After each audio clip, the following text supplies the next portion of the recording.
So clearly, the pandemic is in full swing still, obviously. That's leaving our bare shelves at the grocery store, voter rights being an issue, and movie theater turnout is low, right? I don't know. So we've got our top 10 here from the box office, and I think it's needless to say that Spider-Man has proven that if your film is good enough, there's a good enough buzz, good enough marketing, and you make a film that people want to see, people will go out and see it. We're going to do a quick dive into some of these box office numbers and see what they're cranking out right now. We did this a few weeks ago to kind of recap 2020 or 2021 rather. We look forward to the films that are coming out this year. Well, what's been coming out so far? Let's see. Our top 10 so far from last weekend. We had Scream, Spider-Man, Sing, The 355, The Kingsman, Belle, which is a foreign film, American Underdog, West Side Story, Licorice Pizza, and The Matrix is still up there as well. If we take a look over here at Rotten Tomatoes just to see kind of what we got, and I am skipping over Spider-Man just because at this point there's no point, right? I mean, it's killing it. Scream right here, we got a 75% critics, 83% audience. Everybody seems to be digging it. Sing 2 looks great. 70% critics, 98% audience. I think my wife's taking my little girl this week and go see it. I think she took her to go see the first Sing in theaters. They loved it, and I remember us watching it at home. I thought it was great. I thought it was cute. So as long as they're not putting any any social justice stuff in here and trying to indoctrinate our children with anything other than just enjoying a good movie and maybe having some good morals in there, right, as children's movies often do, I'm cool with it. I'm excited to see it. I enjoyed the first one. I'm going to enjoy watching the second one with my little girl. Moving on to 355, critics gave it a 25, audience gave it an 84. This movie right here has not done well at all, and this is a female-led film. In fact, I think it's five females leading it. It's like a Bourne Identity, Jason Bourne whatever kind of film with 5 female leads. And again, I think if it's done right and it's done well, it could be great. According to the critics, that's not the case. According to the fans, maybe it is. We a lot of times do see a disparaging number between what the critics give it and what the audience gives it. I'm thinking of like Dave Chappelle or Hannah Gadsby or films like that just one audience, whether it's the audience or critics, love it and the other hates it, and there's this huge divide. It seems lately, though, from what I have seen, again, I'm not a big Rotten Tomatoes guy. I know they're biased, and I think people, corporations own them or have interest in them, so things maybe finagle a little bit. But what I'm seeing is that the critic scores are starting to align a little bit more and more with the audience now, as I think tides are starting to shift, and I hope they are, because it's bound time for them too. But at 355, we'll talk about them in just a minute, a little bit more. But not great scores there from the critics. The Kingsman, same thing, 42% from the critics, 80% from the audience. Belle, 95%, 95%. I'm gonna go back to Young Ripa. I think it was him. I'm not a super huge comic book guy. I have some comics, some old school Spider-Man comics and other comics that are pretty cool. But I was never a huge comic book fan. And so I'm not going to pretend to be, one or very knowledgeable about all that. But one of the things he was saying with comics right now is that American comics are just kind of tanking, and that, Japanese, their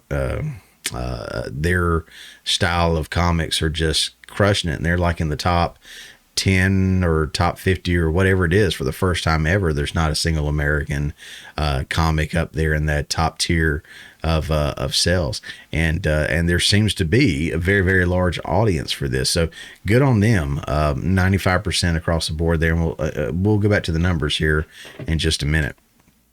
American Underdog, I heard this was a great one. 75% from the critics, 98% from the audience. Hadn't seen it myself, don't know a whole lot about it, but I did hear it was pretty good. West Side Story, 92% from the critics, 94% from the audience. I question this a little bit here, because from my understanding, this one did fire off some changes that weren't the best received, one of which being no Spanish or no English subtitles for Spanish dialogue. Now, whether that ended up sticking or they changed that, I don't know. But I do know at one time Spielberg says he did not want to put English subtitles in there for the Spanish dialogue because of English privilege, English speaking privilege, or something along those lines, which is just stupid. And I love Spielberg, but I mean, enough's enough. Here's another one of those other ones that I think is probably very artsy, very creative, and probably, just different feel altogether. Got 91% from the critics and 68% from the audience. Don't really know how to make out that one because I do see this as being more of an art house kind of film from what I've seen, and less of a traditional, kind of blockbuster-y kind of cookie cutter film. So I'd be totally down to see this one. This one is by who did this? I know who did it. Paul Thomas Anderson. So got a great cast. Paul Thomas and Tom Waits. But Paul Thomas Anderson. I mean, he makes these very creative films. I'd give it a go. And then last for the top 10 is Matrix Resurrections. Still doing okay in the box office. 63 critic score, 64 audience score. So again, about on the same page. And the reviews from that have all been pretty much the same thing. It was fun to watch, but it didn't contribute anything to the Matrix story.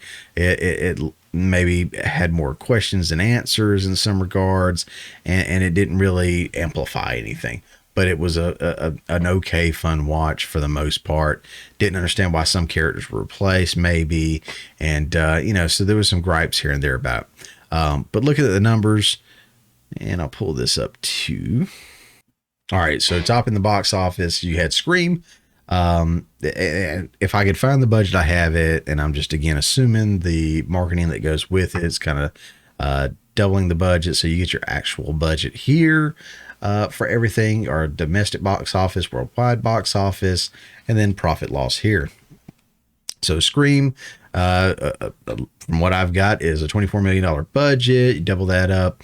Domestic box office was almost $34 million, 51 million worldwide. So those guys are already making a profit, doing great. And I think there's a lot of nostalgia in that. And I'm totally down to go see that, check that out.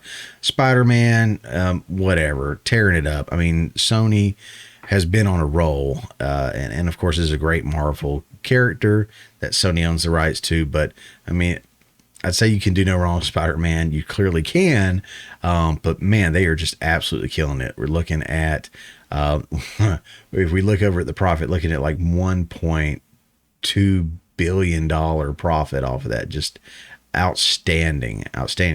Sing 2, $85 million budget, looking at a $48 million profit so far. That's awesome. The 355, $75 million budget. If you look at your marketing, you're looking at about $150 million. Domestic box office only $8 million so far, and this, I think, their second weekend out, if not their second or third weekend out. And worldwide box office $10 million. They're looking, if these numbers are anywhere near accurate, looking at $139 million loss right now. The Kingsman loss right now. Bell couldn't really find anything about. American Underdog couldn't really find anything about. Obviously, domestic box office is their foreign box office for Bell, since it is a foreign film. So worldwide, 57 million, almost 58 million. That's pretty spectacular. American Underdog, 21 million here at home. West Side Story, Licorice Pizza, The Matrix, you see all that losses, and this just paints a I don't know, dramatic picture of what's going on in cinema right now. And you can blame it on COVID all you want, but this guy right here, Spider-Man, proves you wrong. If Spider-Man can make almost $2 billion while we're still saying that the pandemic is going on, then any of these films ought to be able to turn a profit. The fact that they're not is I don't know. I don't know what's going on there. But yeah, that pretty much rounds that out. And again, if I had the budget or I could find the budget, I threw it in there. So that gives you a little bit of an idea there. I just guesstimated by doubling it for the marketing that goes behind it and everything. And that kind of gives us our profit loss. So don't know how accurate those are ultimately, but that does give you a look at that. And that's kind of the state of the box office right now. Hey guys, thanks for checking out this clip from the Morning Mayhem. Remember, this is just a portion of the full show that comes out every Friday morning at 10 a.m. Eastern Time. If you hadn't already, don't forget to subscribe so you don't miss out on any of the full shows or these tasty little nuggets.